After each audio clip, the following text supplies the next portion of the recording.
Olá, eu sou Lucília Machado, jornalista e diretora da consultoria Acessar Comunicação, Diversidade e Inclusão. Este é o podcast Acessando Lucília, que você ouve e assiste todas as terças-feiras, a partir das 18 horas, na web rádio Censura Livre, pelos canais do Facebook e do YouTube. Fique com a gente!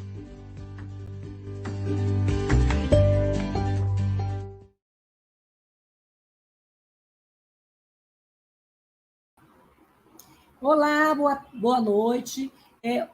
Hoje é o Dia Mundial das Doenças Raras e esse é o tema do nosso podcast, terça-feira, 28 de fevereiro. A data do Dia Mundial das Doenças Raras, ela foi instituída pela Organização Europeia de Doenças Raras, sempre no 29 de fevereiro, por ser um dia raro, né, que ocorre nos anos bissextos. Mas, como esse ano, né, não temos o dia 29, é o dia que a gente vai falar, vai pensar e refletir, né, sobre as doenças raras que atingem mais de 300 milhões de pessoas no mundo. E no Brasil, as estatísticas revelam cerca de 13 milhões. Né? Uma doença rara, só para a gente ilustrar, é quando atinge menos de 65 pacientes em cada grupo de 100 mil. Então, para essa conversa necessária e urgente, as nossas convidadas são a Fátima Azevedo. A Fátima é médica geneticista, graduada pela Faculdade de Medicina da Universidade Federal do Ceará, pós-graduada na Faculdade de Medicina da USP de Ribeirão Preto, geneticista pioneira no Ceará na pesquisa, no atendimento e no aconselhamento de pacientes com doenças raras. Ela também é professora adjunta do Departamento de Saúde da Mulher, da Criança e da própria Universidade Federal do Ceará.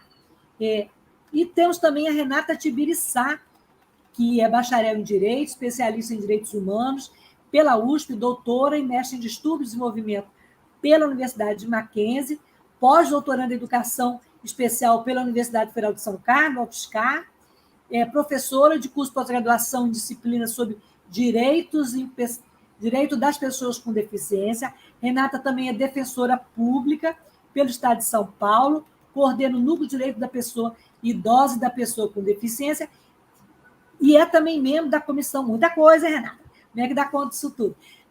Das pessoas com deficiência, da Comissão de Direito das Pessoas Idosas da Associação Nacional dos Defensores e Defensoras Públicos, a ANANDEP. A Renata também é uma mulher com uma doença rara, a síndrome de Ehlers-Danlos. Então, nós tínhamos uma outra convidada, a Marina Batista, uma jovem influenciadora que tem AME, mas, infelizmente, a Marina está num evento em Brasília, lá no Ministério dos Direitos Humanos, da própria Secretaria da Pessoa com Deficiência Nacional, e o evento acabou agora, ela não está conseguindo se conectar. Então, vamos seguir o nosso papo aqui. Se a Marina conseguir entrar, ela entra na nossa roda. Bem, vou me descrever, sou uma mulher branca, de cabelos castanhos escuros, estou com óculos dourados e uma correntinha perolada, um leve batom na boca, um brinco esverdeado, uma blusa branca com detalhes em verde, cor de abóbora. Então, eu vou passar aqui para a Fátima, para ela se descrever, e depois para a Renata, para a gente começar esse bate-papo tão importante. Fátima, muito obrigada por ter aceito o convite e por estar aqui, trazer a sua experiência e a sua magia na pesquisa e também em todo o conhecimento da área. Bom, queria agradecer a Lucília, né, antes de me descrever aqui, e só fazer uma correção na apresentação que ela me fez, né? Então, a minha área de atuação em genética é área clínica. Então, desculpa, não é área clínica. Você tem tanta coisa no currículo, eu tentei diminuir, mas complementa. Então, minha atuação é na área clínica, né? A minha atuação na área de pesquisa, quando fiz, foi só na parte clínica. Então, não teve nada de laboratório, exceto na época da minha formação. Bom, deixa eu me descrever aqui. Eu sou uma mulher morena clara, estou um pouco desbotada porque faz tempo que não pego sol. O cabelo é um pouco grisalho aqui e o restante está atingido, cabelo curto, encaracolado. Estou com batom cor de boca, Estou com óculos com a parte de cima da armação vermelhinha, um pouquinho blush e uma blusa de alça larguinha, da cor verde, quase um verde bandeira, né? É isso. Estou com um brinco azul pendurado de pedrinha azul. Maravilha. Estou muito feliz de estar com vocês. Por favor, se descreva para os nossos ouvintes que não conseguem enxergar. Obrigada, Lucila, pelo convite. Eu sou uma mulher branca, de cabelos e olhos castanhos. Eu tenho 47 anos. Eu estou vestindo um vestido meio roxo. É um roxo meio desbotado. E atrás de mim tem uma estante de livros, que aqui é o escritório de casa onde eu trabalho, quando eu trabalho em home office. Muito bom, Renata. Voltando então para Fátima. Fátima, o que é na verdade? Fala-se muito, estuda-se muito, especula-se muito sobre as doenças raras. O que é uma doença rara? E por que hoje ainda é tão difícil o diagnóstico correto dessas patologias? Pronto, o que a Lucília falou na introdução, né, sobre até 65 pessoas, né, em 100 mil habitantes, isso é uma definição que a gente tomou da Organização Mundial de Saúde, mas ela é rara não apenas pela quantidade de pessoas, né, que ainda é pequena em relação, se você pensar assim, na doença isolada, mas quando você junta todas as outras doenças, a gente tem mais ou menos 13 milhões de pessoas afetadas. Então, como que elas acontecem? Você pode ter um sintoma levíssimo, confundir esse sintoma com qualquer outra doença e já ser um sintoma de uma doença rara. Uma febre que você tem, que vai e volta, uma coceira, um prurido no corpo que você possa apresentar, uma visão que você, uma visão dupla que você possa ter em algum momento. Então, as doenças raras, elas são de difícil diagnóstico, exatamente porque, às vezes, elas têm sintomas muito simples, que podem ser sintomas de doenças banais, triviais, e elas podem passar um tempo muito grande sem diagnóstico. Por quê? Porque você vai numa emergência, você vai no posto de saúde e fica por isso, e daí o sintoma se repete, até que um belo dia você vai num hospital, onde tem um profissional que se preparou, que se especializou nessa área e tem um clique de pesquisar dentro das doenças raras se aquele seu sintoma que se repete e não foi diagnosticado ainda, se faz parte de uma doença rara. Então, o que a gente vê acontecer é exatamente o diagnóstico tardio das doenças raras. Quando, se ele fosse feito mais precocemente, se a gente tivesse várias equipes preparadas, com um olhar mais cuidadoso nesse sentido, porque realmente são raras, até para mim, que sou médica geneticista, que vivo estudando, eu estudo todo dia, tem coisas que eu não sei, tem coisas que eu nunca vi, tem coisas que só vi em livro, de tão raras que são. Mas como a gente estuda o tempo todo, você viu no livro, quando aparece para você, você já tem uma ideia do que possa ser, tá certo? Então, ela é rara, não só pelo número, mas também pelo como ela se mostra, pela sintomatologia.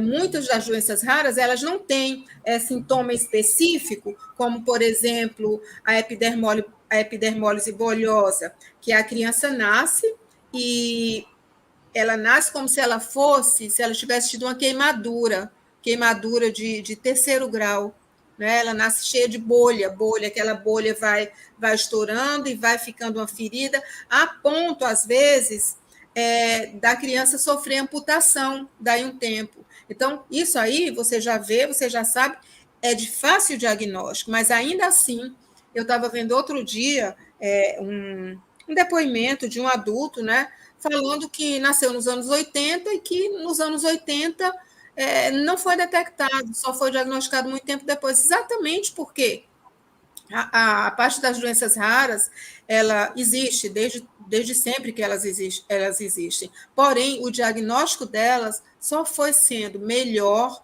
realizado com o advento dos estudos de genética, com a capacitação de profissionais e por aí, com as pesquisas, né, com os ambulatórios especializados. É isso. Então, vamos saber um pouquinho da experiência da Renata. Renata, qual é o maior desafio que você encontrou, né, para ter o seu diagnóstico e que você até hoje, no seu dia a dia, no seu cotidiano, você enfrenta pela sua síndrome, pela sua doença rara? Então, eu já tinha alguns sintomas na minha infância, né? Mas eu acho que é bastante como a Fátima colocou.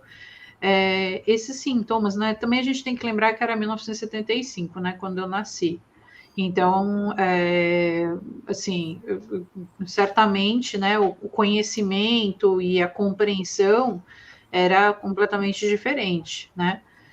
Foi uma criança que eu vomitei sem parar desde quando eu nasci até os 2 anos de idade, né? Nada, eu não ficava nada dentro do meu estômago, né? E tinha algumas alterações, né? Demorei para segurar, para sentar, não conseguia segurar o pescoço, tive problemas nos pés, mas meu pé era chato, mas nenhum desses sinais e sintomas chamaram a atenção do pediatra, na verdade, a não ser os pés chatos, né, que eles colocavam aquelas botinhas e faziam as correções, e aí minha mãe me levou na CD para fazer a botinha, só que eu morria de dor com aquela botinha e não ficava com a botinha arrancada, né, isso é que minha mãe conta. Fora isso, a minha esclera, ela é azulada, também foi percebido isso, né, na época, mas, que até um dia eu falei para minha mãe, eu falei assim, também a esclera é azulada, ela falou assim, sempre foi, né, e ninguém, não chamou a atenção de ninguém, né, então, assim, foi, de fato, um grande desafio, porque eu comecei a sentir dores crônicas com 12 anos. Como os meus pais tinham se separado, eles achavam que isso era uma manifestação psicossomática a respeito do que tinha acontecido na minha família, né? E ninguém ligava isso diretamente a alguma questão física, né? Porque fizeram até, eu fiz, na época era tomografia, nem tinha ressonância, não encontraram nada, fizeram outros exames, não encontraram nada, então indicaram como uma manifestação psicossomática. E essa foi a grande dificuldade, porque durante muitos anos eu fui tratada com uma paciente de que essas manifestações que eu tinha, especialmente de dor crônica, elas eram decorrentes de uma manifestação psicossomática, ou seja, tinha como os médicos não conseguiam explicar, tinha uma questão psicológica nisso. E isso é muito comum entre todos, hoje, né, eu sei, entre os pacientes com síndrome de Ehlers-Danlos, né? Eles reclamam que especialmente da desvalidação e a sociedade de Ehlers-Danlos, né, internacional, ela chegou até um tempo fazer uma propaganda e dizendo assim, né, um vídeo que dizia não é da minha cabeça, né, isso não é da minha cabeça. Né, e era muito essa sensação de que eu ia no médico, o médico dizia que era estresse, né, que eu tinha que trabalhar menos, que eu tinha que não me esforçar tanto, enfim, e sempre com o mesmo papo. E eu só piorando, cada vez com outros sintomas, só que os sintomas, e também, eu acho que é uma outra questão da própria medicina, né, a medicina ela está muito fragmentada, a gente não tem um olhar da pessoa como um todo, né? Então, o paciente ele é visto sobre cada um de um aspecto. Então, olhava, por exemplo, eu tinha parecia que eu estava tendo sinusite, né? Então, porque além da síndrome de Ehlers-Danlos, eu tenho uma síndrome de ativação de mastócitos, né? Idiopática também, que não sabem exatamente a causa. Provavelmente hoje se diz que tem muita relação com a síndrome de Ehlers-Danlos.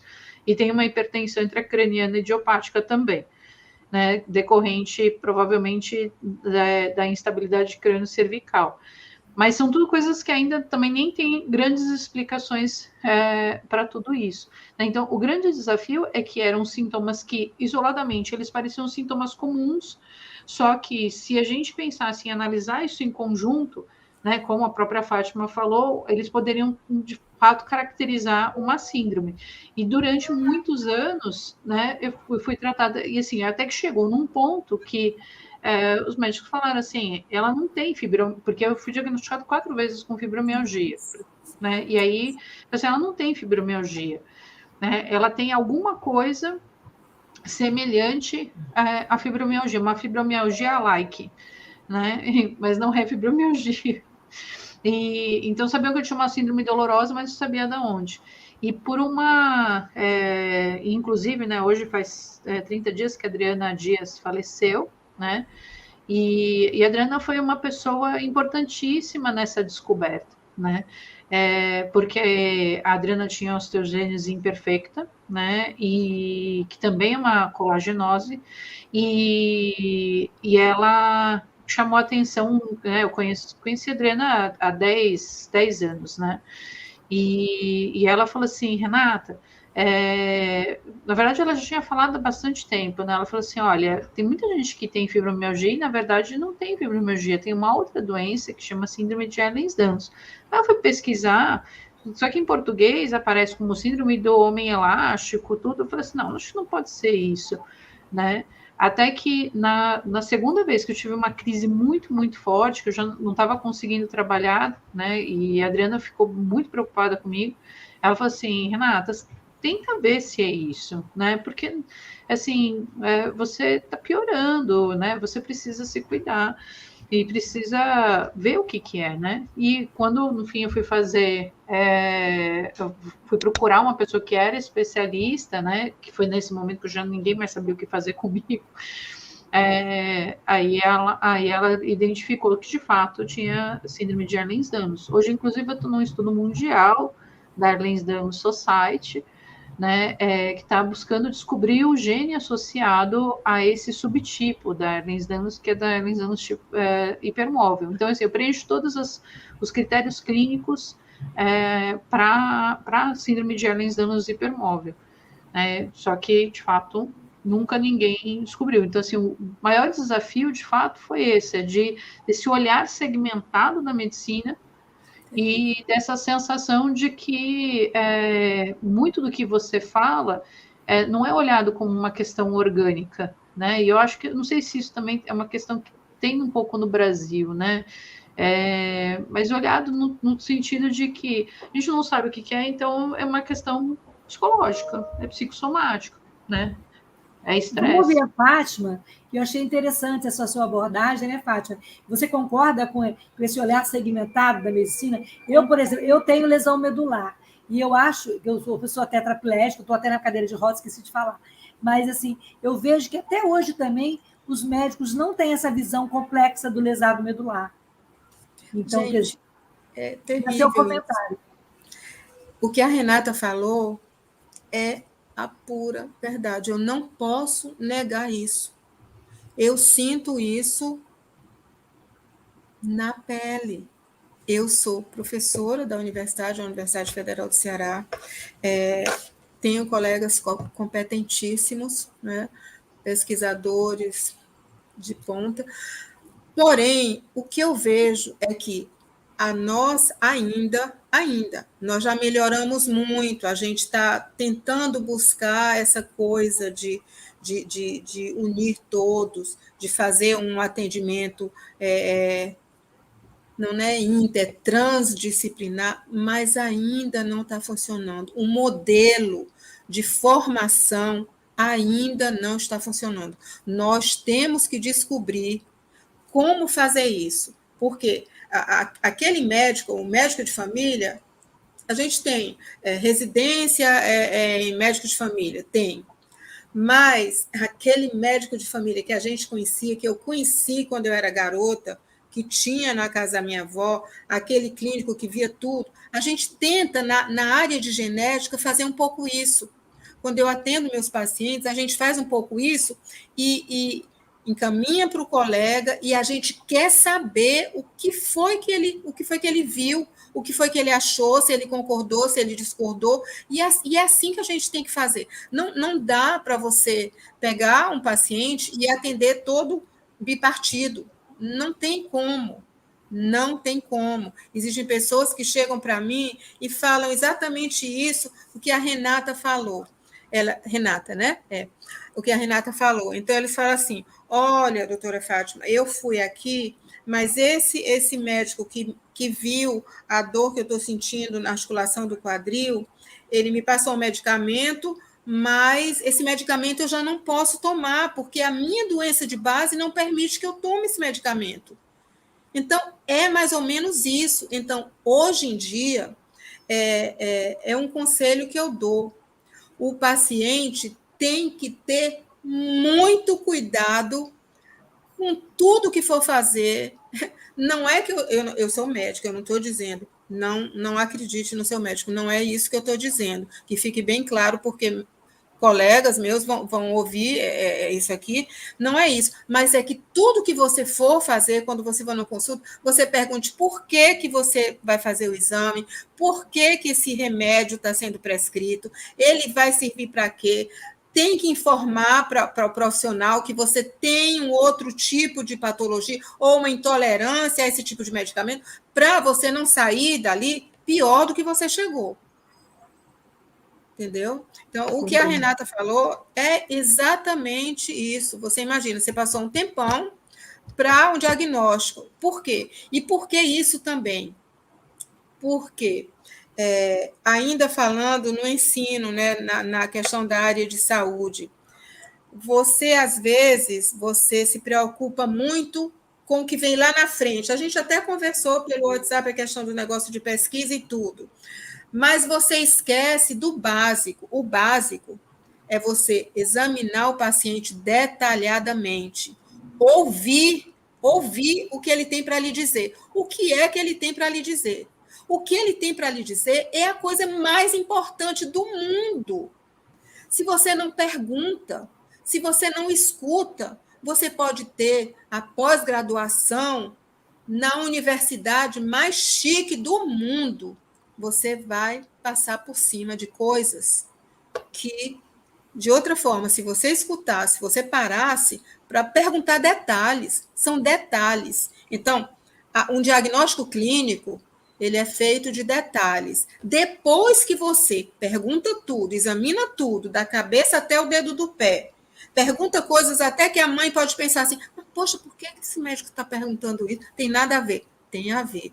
Depois de tudo isso, é que o profissional deve partir para solicitar os exames. Tem muitas doenças raras que nós diagnosticamos sem intervenção de exame. Nós pedimos o exame para confirmar, para ver se tem mais alguma coisa além do que o olho da gente viu.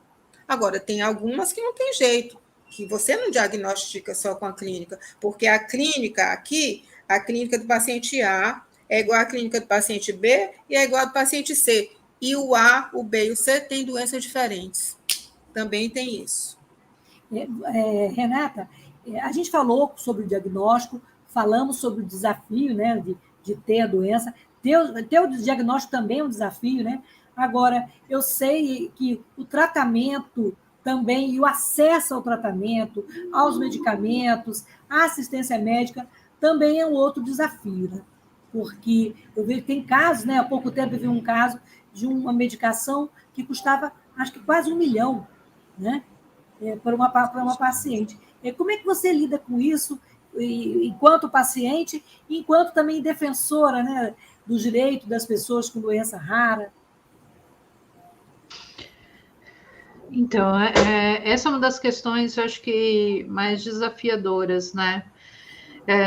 Porque para poder, né, estar de pé todo dia e fazendo tudo que eu faço, tem um custo elevado, até por conta do fato de eu ter demorado tanto tempo para poder ter descoberto, né, ter tido o diagnóstico. né?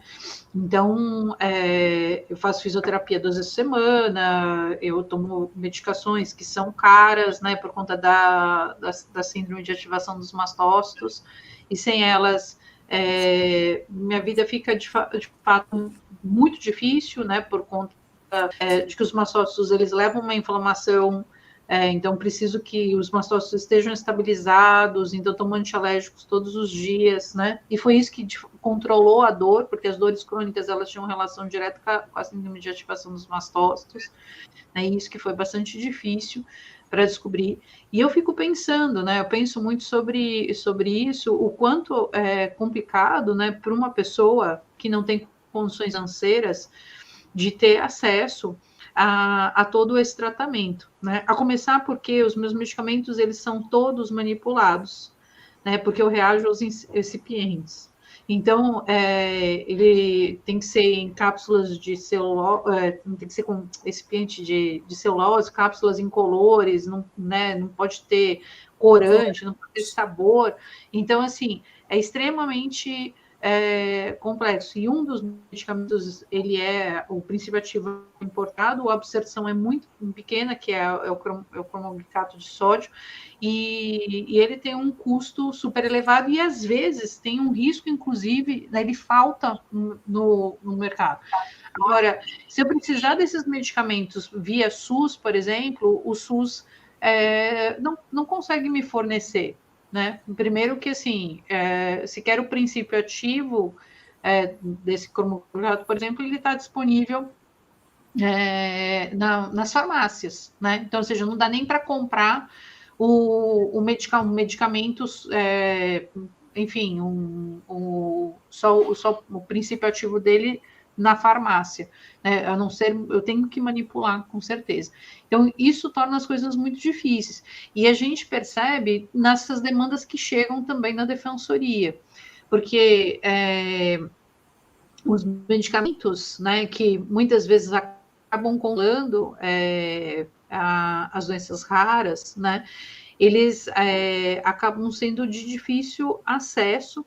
Normalmente, eles não estão incluídos na RENAME, né, que é a Relação Nacional de Medicamentos, nem nas relações de medicamentos estaduais, né, porque normalmente seria na nacional, porque eles são de alta complexidade, muitas vezes, né, e são caros, né, então eles acabam não estando incluídos. E aí a pessoa, ela tem que, na verdade, solicitar judicialmente. E para solicitar judicialmente, tem requisitos hoje para você judicializar por conta da intensa judicialização da saúde, né? Então, é algo que fica complexo. Fora isso, as pessoas com doenças raras precisam de atendimento, como a gente está falando, multiprofissional, né? E para fazer esse atendimento multiprofissional hoje no SUS é muito complicado. A Adriana, inclusive, ela ajudou a construir, né, construiu uma política de doenças raras para o SUS, que é a portaria 199 de 2014, mas o fato é que necessita uma pactuação por parte dos estados, né? Se a gente for ver a lista no Brasil de centros de referência de doenças raras, assim, é um número muito pequeno. Acho que se são 20, né, ao total, é muito. E todos ligados a grandes centros de pesquisa, né, no caso, universidades. Né? E não é fácil acessar. Né? Eu mesma fui inserida no Hospital das Clínicas e os critérios de seleção deles para determinadas doenças, né, porque a investigação de mastocitose sistêmica é super rígido. E aí, se você apresenta, no caso, a minha, uma variação, porque é uma síndrome de ativação dos mastócitos, aí eu já não me enquadro mais naquele centro de referência, porque é só para mastocitose sistêmica, porque tem a característica neoplásica que a minha não tem, né? Então, assim, isso torna tudo muito complicado, né? Fora isso, eles estão em grandes capitais, né? Então, grande parte do Brasil, ele está desprovido desses centros, né? Então, a gente, de fato, não tem uma política de doenças raras organizada e capilarizada como deveria ser. E essas portas de entrada também, que a política, embora preveja, né, essas formas de portas de entradas, a ideia de você ter um PTS, né, ainda também não está, de fato, organizado. Então, é um desafio muito grande e leva a uma intensa judicialização que acaba tendo um custo muito maior para os estados, né, para a União, para os estados, né, especialmente.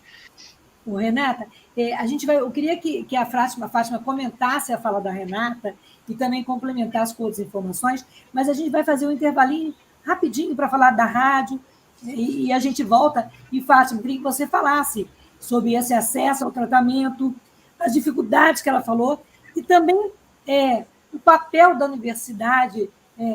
Eu sei que, por exemplo, uma amiga que tem a síndrome aqui em Niterói, ela conseguiu o diagnóstico no hospital universitário.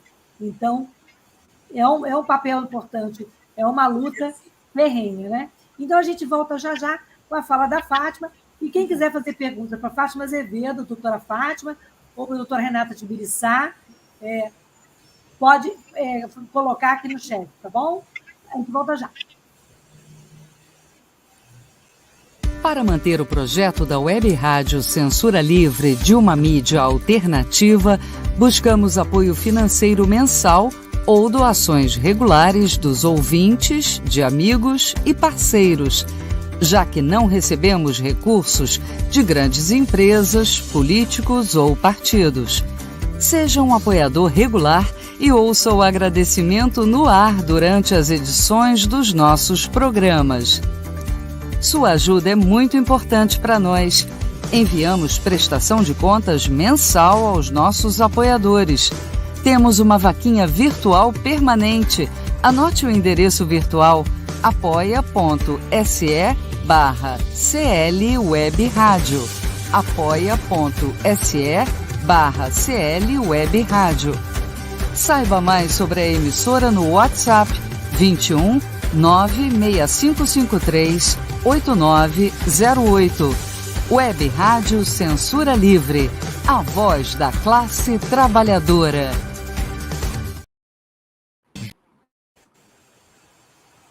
Jornalismo, debate sobre temas que você normalmente não encontra na mídia convencional, participação popular, música de qualidade e muito mais. Web Rádio Censura Livre, a voz da classe trabalhadora. Para ajudar a Web Rádio Censura Livre, anote os dados da nossa conta.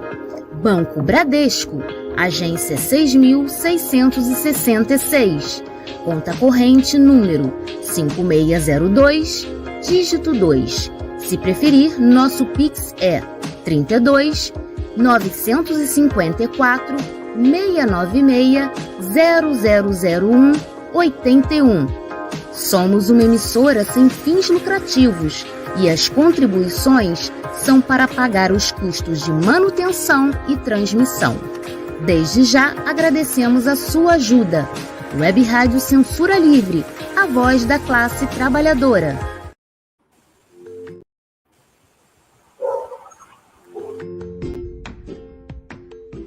Olá, eu sou Lucília Machado, jornalista e diretora da consultoria Cessar Comunicação, Diversidade e Inclusão. Este é o podcast Acessando Lucília, que você ouve e assiste todas as terças-feiras, a partir das 18 horas, na Web Rádio Censura Livre, pelos canais do Facebook e do YouTube. Fique com a gente!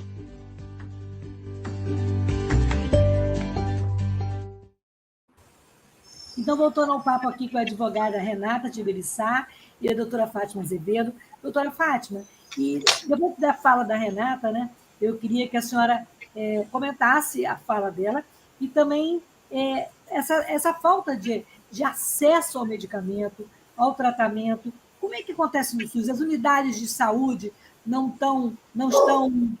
têm esse poder, digamos, né, de fazer o tratamento. E como ela falou, aí no Nordeste deve ser bem pior a situação, né? A Renata falou tanta coisa importante, que eu vou querer depois ficar com o contato da Renata também, para a gente trocar figurinha, tá bom, Renata?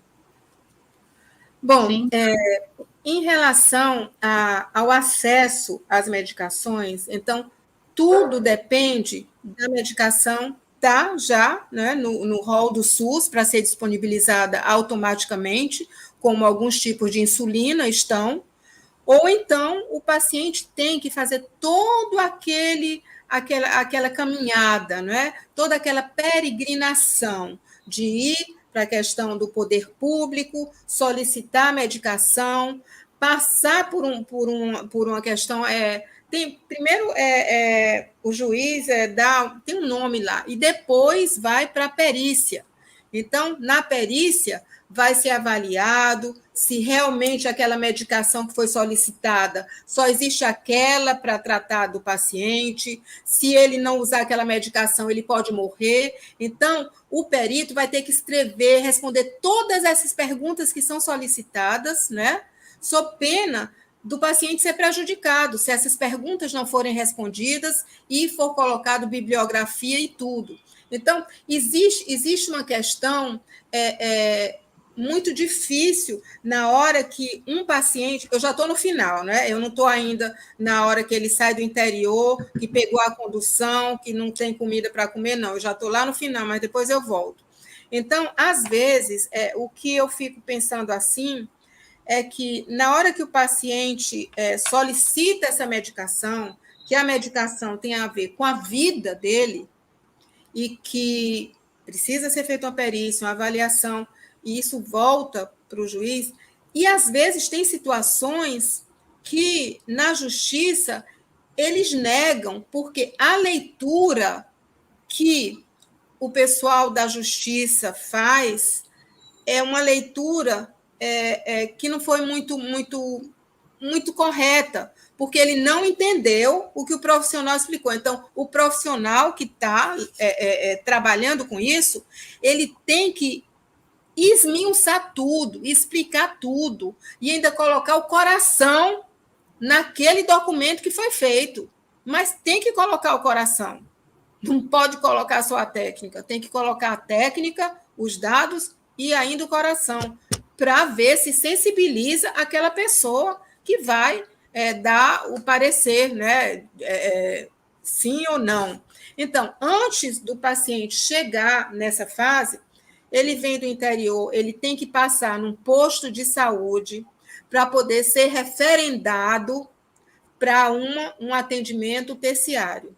Se ele não passar no posto de saúde e vier para o atendimento, ele não vai ser atendido, porque tudo agora é muito burocracia. Eu lembro que, quando eu comecei a atender no ambulatório de genética, atendi os pacientes que estavam agendados, e às vezes chegava um paciente, tinha vindo do interior, mandado para o ambulatório de genética, mas não está marcado, a senhora vai atender? Eu digo, vou abrir prontuário. Hoje em dia a gente não pode mais fazer isso. Ele tem que ir para o posto de saúde, para depois vir, e para depois ainda saber se tem vaga. Então, no local que eu trabalho, né, na Universidade Federal do Ceará, no Hospital das Clínicas, Walter Cantídio, tem determinados ambulatórios, no momento, né, que eles não estão podendo mais abrir prontuário. Então, a gente fica numa situação, meu Deus do céu, você quer atender o paciente, mas não pode abrir prontuário. Você só pode abrir prontuário se for alguma coisa muito rara, se tiver assim. Então, nós estamos numa situação que a gente precisa fazer alguma coisa a nível de comunidade, a nível de população, porque as coisas, a meu ver, não sei se Renata vai concordar comigo, Lucília, elas não acontecem de cima para baixo, elas acontecem na base. Então, a população tem que saber por que é importante cuidar das doenças raras. O que pode ser feito para dar diagnóstico precoce? O que pode ser feito para baratear esses medicamentos? Esses medicamentos são mais caros do que carro importado, que só o pessoal lá daquele... Os reis e rainhas podem comprar. Então, não tem quem possa, né? E quem é que faz isso? Os grandes laboratórios. Então, onde é que entra o nosso poder? Onde é que a gente pode fazer isso? Porque, como eu estava falando, saúde e educação não são objetos de luxo, não são itens de luxo, não são coisas supérfluas. são coisas necessárias para a vida, para a qualidade de vida da pessoa, mas elas são tratadas como objeto de luxo no nosso país e em muitos outros países. No nosso país, a gente pode falar porque está aqui. Não é verdade, gente? Então, é muito difícil. Nós, que trabalhamos na área de saúde, nós ficamos numa situação muito dificultosa. Quando a gente vê um paciente que precisa de uma medicação, que se a medicação for usada, ele não vai desenvolver paralisia, ele não vai desenvolver déficit cognitivo, e às vezes a medicação não foi autorizada, ou então ela foi autorizada, mas não chegou. A criança começa a sentir dor porque a medicação não chegou, então demora ainda. Eu fico pensando assim, meu Deus do céu, sabe? As pessoas têm que se colocar no lugar do outro, tem que calçar o sapato do outro. Se fosse meu filho, como é que eu faria? Que lei eu faria? Se meu filho tivesse... Tem que fazer isso o tempo todo. Vamos ouvir a Renata. Renata, então você concorda com a Fátima que, além de tudo, falta política de cuidado, falta política pública na área das doenças raras? Na verdade, assim, a gente tem uma política pública, né, que é essa portaria 199 de 2014, né, que teve uma participação importante aí da Adriana nessa construção, né. Agora, o problema, na verdade, não é que a gente não tenha política pública, mas a gente não tem a implementação dela, né? Então, é mais ou menos o que a gente, quando se fala, né, que não saiu do papel, né? Aquilo não efetivou, ou seja, não está ali disponível para a população, né? Aquilo não acontece de fato para a população. E as pessoas, elas ficam numa situação muito difícil. Uma outra coisa que acaba acontecendo também bastante, né? Hoje eu estava num evento de doenças raras, amanhã até comentei sobre isso, que a gente, né, por conta até do avanço da medicina, as pessoas com doenças raras, que antes às vezes não conseguiam chegar à vida adulta, elas estão chegando à vida adulta. E a gente não tem uma política, né, específica para a vida adulta. Fora isso, a gente também tem um olhar muito do ponto de vista da saúde, né? Se a gente for pensar, as doenças raras, né? Na verdade, uma doença rara, ela é a origem de um impedimento físico, mental, intelectual, sensorial, né? Que pode, em conjunto com diversas barreiras, impedir a participação. Então, essa pessoa ela pode, sim, ser considerada uma pessoa com deficiência, claro, a depender de uma avaliação biopsicossocial, mas muitas vão acabar sendo consideradas pessoas com deficiência até pelas próprias características das doenças raras, né, que tem um curso progressivo, degenerativo, né, crônico, que passa a exigir um atendimento multiprofissional, né, e a gente acaba tendo um olhar também, que isso é uma coisa que me incomoda muito, só do ponto de vista da saúde, né, como se a pessoa com doença rara, ela fosse uma pessoa que só precisa ser tratada do ponto de vista médico, né? E não é isso, né? Ao contrário, ela é uma criança que vai para a escola, é um adulto que depois vai trabalhar, né? É uma pessoa que tem lazer, educação, tem cultura, né? Pode fazer algum esporte, né? Por exemplo, eu fazia um esporte que era absolutamente inadequado pelo fato de eu ter a síndrome de Ehlers-Danlos do tipo hipermóvel. Eu fazia judô, né? Então, isso certamente agravou minha condição, né? Porque eu acabava fazendo microtraumas. Hoje, se eu tiver talvez uns 5 discos ainda bons na minha coluna, muito, né? Você fazia porque não tinha sido ainda diagnosticado, não era, Renata? Fazia sem saber, né? Eu tenho hérnia de disco na dorsal. Nossa. Né? Que é uma hérnia de disco rara. E eu reclamava para os médicos que eu tinha dor na dorsal. Só que eles nunca pediam ressonância magnética do dorsal, porque eles diziam que a hérnia de disco na dorsal era rara. E uma das características, justamente, assim, uma das das indicações, né, dos sinais de que uma pessoa tem Ehlers-Danlos, né, ou seja, porque ela tem uma hipermobilidade na coluna, né, ela ter justamente uma hérnia de disco na dorsal, né, porque a dorsal ela é rígida, né, então se ela se movimenta ao ponto, eu não tenho uma, eu tenho 2 extrusas ainda, né, e as minhas hérnias elas se absorvem também, né, então é alguma coisa que eu comecei a ter hérnias com 20 e poucos anos, né? E nada disso chamou a atenção das pessoas, né? No caso principalmente dos médicos, né? Dos profissionais que me atenderam, né? Então é bastante difícil toda essa questão, né? Então a gente precisa de fato ter um olhar tanto do diagnóstico quanto dessa intervenção que tem que acontecer de fato de forma precoce, né? Mas olhar esse ser humano como inserido em todos os espaços da sociedade, né? E isso, na verdade, a política de doenças raras ela é voltada para a saúde, ela não é voltada para essa pessoa dentro da sociedade. A política que é voltada para a pessoa dentro da sociedade como um todo é a política de direitos da pessoa com deficiência, né? Só que muitas pessoas com doenças raras são pessoas com deficiência, né? Pelas próprias... É possível, por uma avaliação biopsicossocial, certamente ela acabaria se enquadrando. Até porque, se a gente pensar na origem, 80% são de origem genética, né? As doenças raras, e muitas delas causam deficiência intelectual, só aí a gente já tem um grande grupo que já se caracteriza a deficiência. Fora isso, muitas levam a impedimentos físicos, sensoriais, né, impedimentos intelectuais, mentais, né, enfim, são pessoas que enfrentam barreiras, né, e não conseguem participar da sociedade em igualdade de condições com as demais, né. Fátima, como a gente sabe que o tratamento precoce pode aliviar os sintomas, né, até retardar o aparecimento de uma doença rara. E eu sei que você não é especialista em pesquisa, mas as pesquisas nessa área no Brasil e no mundo, ela anda...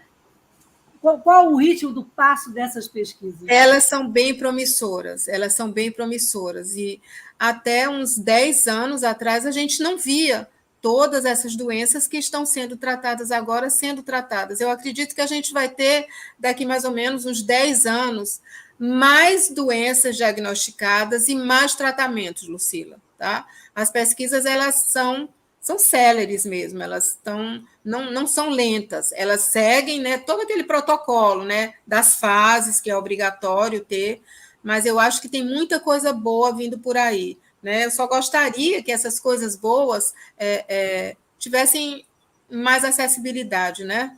Porque ainda é muito difícil. Né? A gente tem uma pergunta, um comentário de uma ouvinte, que eu queria que Renata comentasse. A Delma Pacífico diz que há capacitismo e preconceito, pelo que disse a Renata. Também, quer dizer, as pessoas com doenças raras também sofrem capacitismo e preconceito. Concorda, Renata? Com certeza.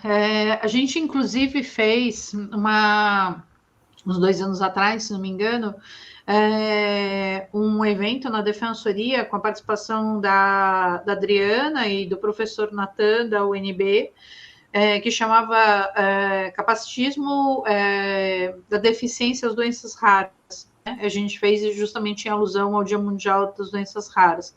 Então, assim, as pessoas com doenças raras, né, podem, né, como eu falei, podem ser consideradas pessoas com deficiência por conta desses impedimentos em conjunto com as barreiras, né, de acordo com o conceito de pessoa com deficiência, e, consequentemente, a gente vê atos capacitistas em relação às pessoas com doenças raras, da mesma forma como a gente vê em relação às pessoas com deficiência. Né? Eu pensaria hoje mais as doenças raras como muito mais a origem dos impedimentos que levam a uma deficiência, né? Do que pensar como algo separado da deficiência. Né? Porque a gente acaba tendo esse olhar como se fossem dois grupos distintos, né? As pessoas com doenças raras e as pessoas com deficiência. Não, são dois grupos que têm uma intersecção importante e talvez muito grande, né?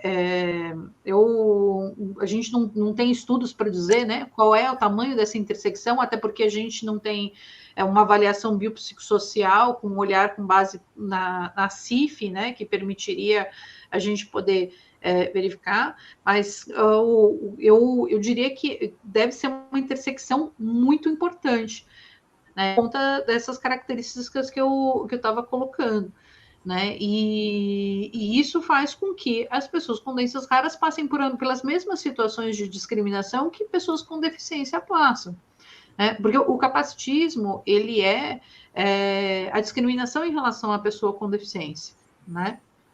Então, a gente vai ter, sim, capacitismo em relação às pessoas com doenças raras, que são pessoas com deficiência.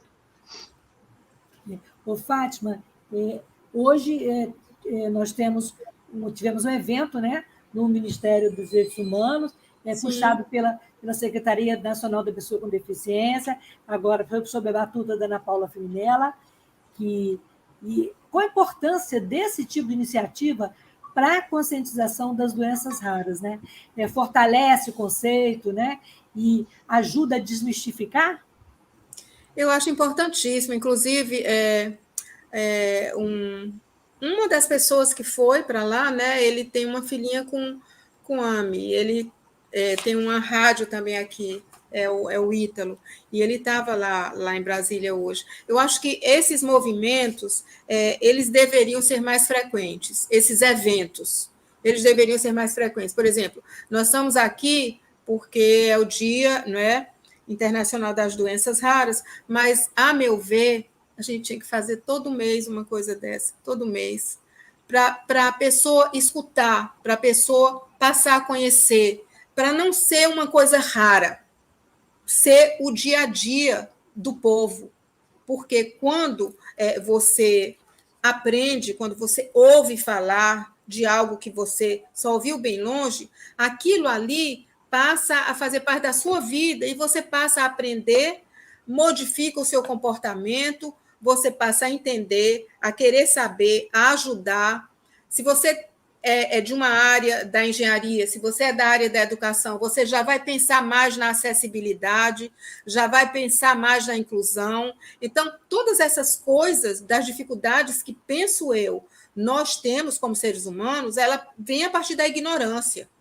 Então, um evento desse, ele é um evento exatamente para mostrar a importância de você saber o que é uma doença rara, o que as pessoas com doenças raras precisam, né? As famílias das pessoas com doenças raras, o que precisa ser modificado na nossa sociedade, nas escolas, o que precisa ser modificado. Os professores precisam ter uma formação diferente? Precisam, né? As escolas precisam ter uma arquitetura diferente? Precisam. Os brinquedos precisam estar propícios a receberem todo tipo de criança? Precisa.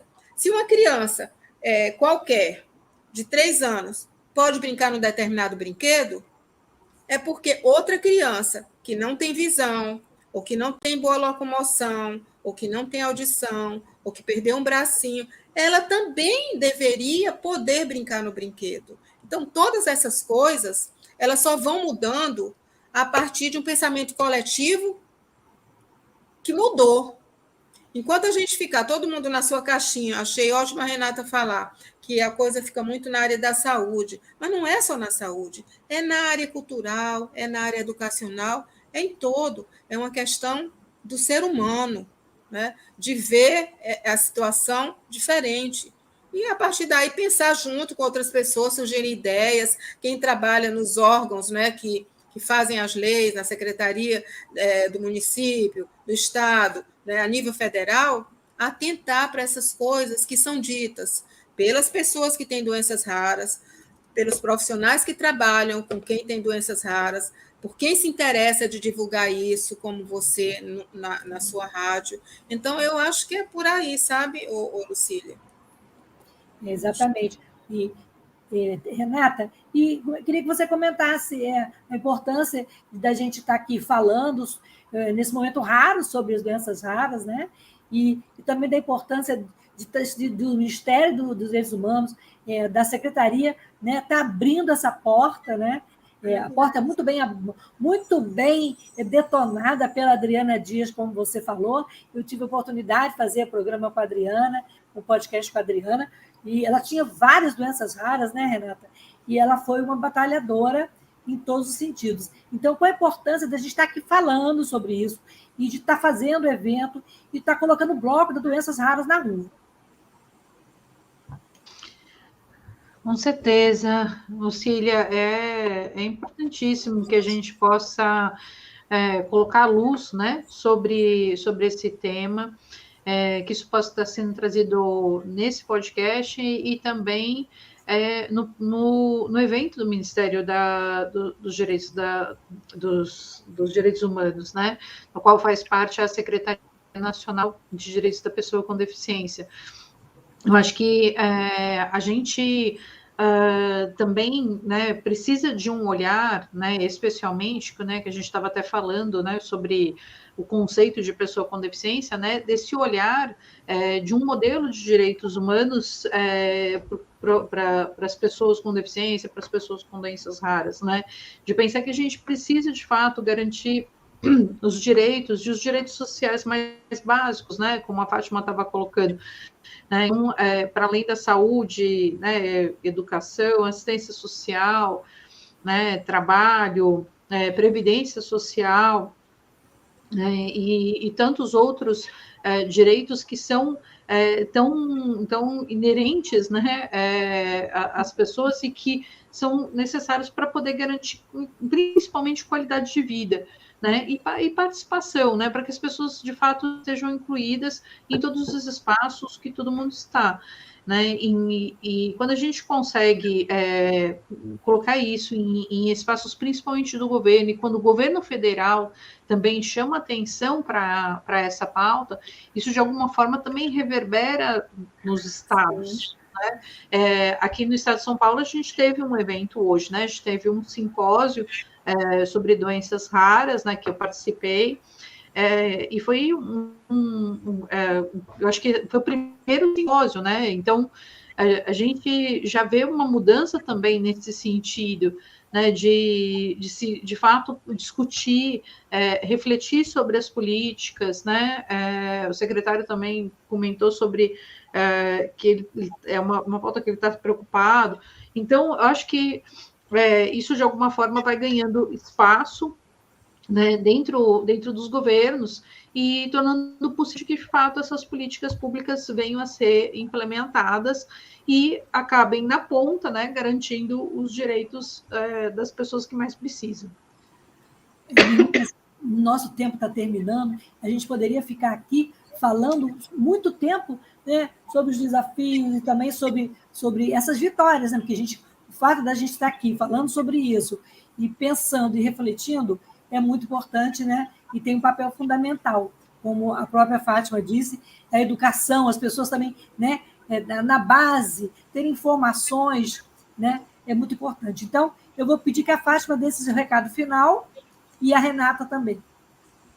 Tá, eu estava pensando aqui sobre a questão da saúde mesmo, que todas as pessoas que têm doenças raras ou que tiveram filhos com doenças raras, é importantíssimo lembrar não apenas de procurar o diagnóstico e o tratamento que possa ter, mas também pensar na família como um todo, tá certo? De onde veio a doença?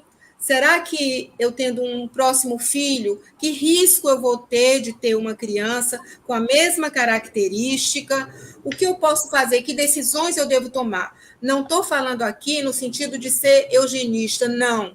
A gente fala no sentido de um processo educativo, para que a própria família, o próprio casal saiba, bom, meu próximo filho tem um risco bem alto de nascer com as mesmas características do meu primeiro. Como é que eu vou agir desde o início? O que eu vou fazer para a coisa não complicar? O que eu posso fazer para tratar desde o início? Então, o conhecimento, né, a informação correta, ela vale ouro. Então, é muito importante que as pessoas que têm doenças raras, ou tiveram filhos com doenças raras, ou parentes, tenham essa orientação de procurar uma avaliação genética, um aconselhamento genético para orientação.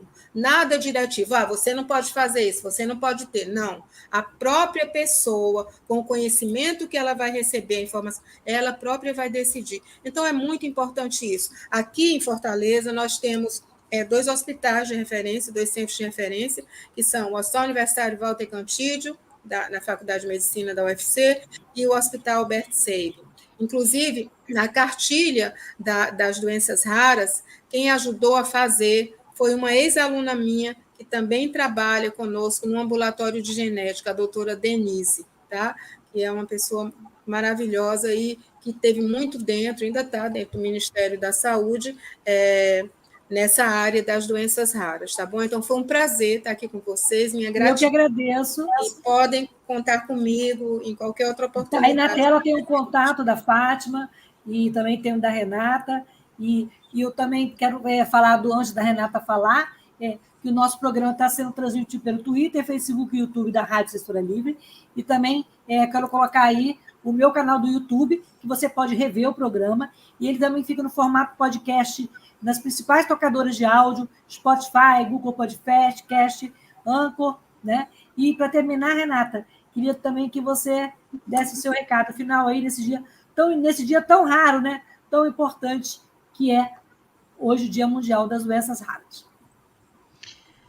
Então, eu acho que, assim, para a gente finalizar, uma das coisas que eu queria colocar é da importância, né, das pessoas se organizarem, né, para reivindicar seus direitos, né, ou seja, se unirem em grupos, né, e não, às vezes, pensar que em buscar esse direito apenas para uma doença rara específica, né? Até porque as doenças raras, isoladamente, elas são grupos pequenos, né? Mas se a gente junta todos esses grupos, se torna um grupo muito forte, né? E fora isso também, eu acho que há uma possibilidade de uma união com os movimentos sociais de pessoas com deficiência. E uma das pautas que eu acho que é essencial, né, e que eu gostaria muito que a Secretaria Nacional de Direitos da Pessoa com Deficiência colocasse de fato, né, quer dizer, que conseguisse de fato implementar, a avaliação biopsicossocial.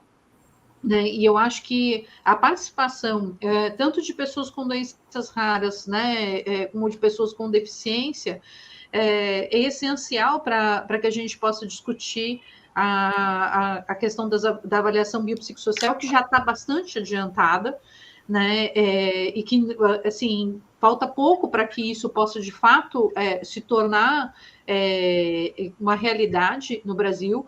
E o Brasil está atrasado em relação a isso, porque existiu uma obrigação na Lei Brasileira de Inclusão de criar esses instrumentos não estão disponíveis. Isso tem causado intenso sofrimento para as pessoas com deficiência e com doenças raras, porque a gente não consegue acessar as políticas se a gente não tiver a caracterização de que é uma pessoa com deficiência.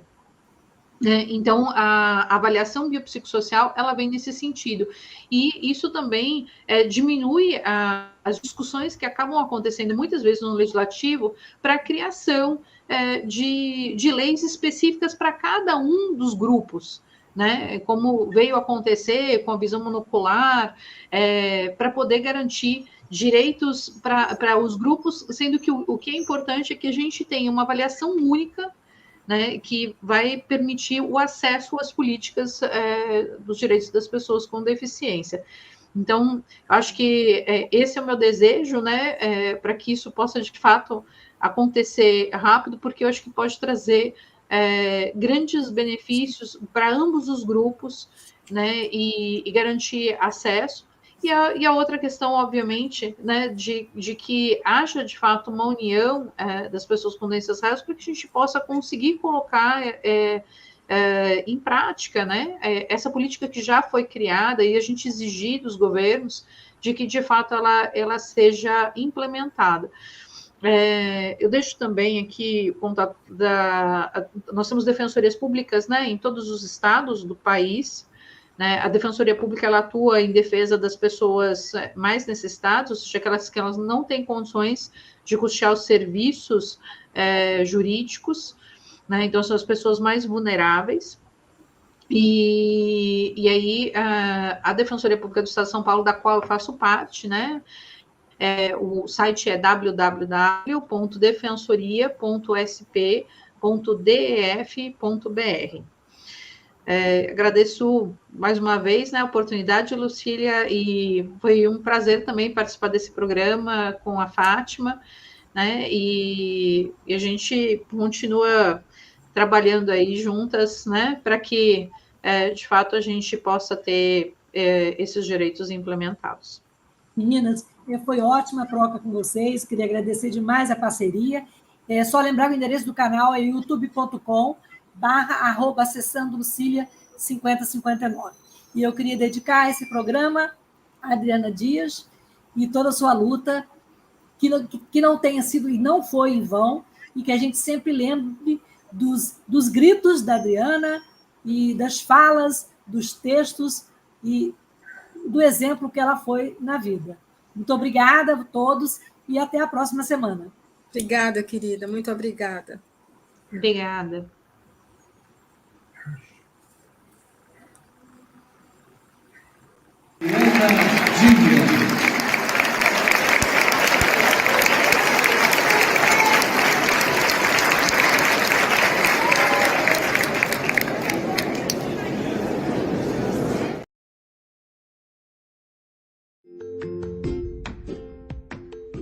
Olá, eu sou Lucília Machado, jornalista e diretora da consultoria Cessar Comunicação, Diversidade e Inclusão. Este é o podcast Acessando Lucília, que você ouve e assiste todas as terças-feiras, a partir das 18 horas, na Web Rádio Censura Livre, pelos canais do Facebook e do YouTube. Fique com a gente!